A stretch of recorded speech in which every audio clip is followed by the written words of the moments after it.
તો શરૂઆત કરીએ તો મિત્રો ગુજરાતમાં હવે શિયાળો ધીમે ધીમે વિદાય થઈ રહ્યો છે અને ઉનાળાની આગની તૈયારી શરૂ થઈ ગઈ છે। ફેબ્રુઆરી શરૂઆત થતાં રાજ્યને વાતાવરણમાં મોટો ફેરફાર જોવા મળ્યો હોવાનું સામે આવ્યું છે। હવામાન નિષ્ણાત પરેશ ગોસ્વામીએ જણાવ્યું હતું કે આગામી 15 ફેબ્રુઆરી રાજ્યમાં મિશ્ર ઋતુઓનો અનુભવ થશે, જેમાં લોકોને દિવસે ગરમી પડશે અને રાત્રે ઠંડીનો બેવડી ઋતુનો અનુભવ થશે। આ વર્ષે ગ્લોબલ વોર્મિંગના કારણે ઉનાળો ખૂબ જ ભયાનક હોવાની શક્યતા વ્યક્ત કરાઈ છે।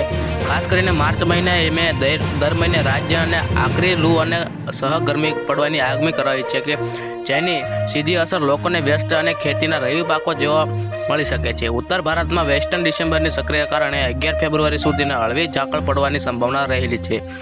આ ઝાકળને કારણે જીરું અને ધાણા જેવા સંતજલ અને શીલ પાકોમાં રોગચાળો થવાની સંભાવના રહે છે।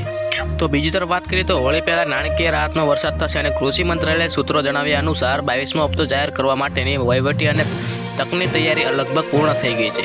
કેન્દ્રીય તારીખ આ વર્ષે હોળી 4 માર્ચ 2024ના રોજ આવે છે અને તેથી એવી શક્યતા છે કે માર્ચ મહિના પહેલા અઠવાડિયા અથવા ફેબ્રુઆરી અંત સુધીમાં ખેડૂતોને બેંક ખાતામાં 2000ની રકમ ટ્રાન્સફર કરવામાં આવશે।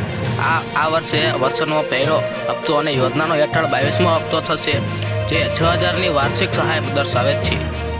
તો બીજી તરફ સૌથી મહત્વના સમાચારની વાત કરીએ કે જો તમે તમારા બાળકોને વાહન ચલાવવાની પરવાનગી આપી રહ્યા છો તો તમને તમારા બાળક સગીર છે અને જો તમને જેલ પણ થઈ શકે છે।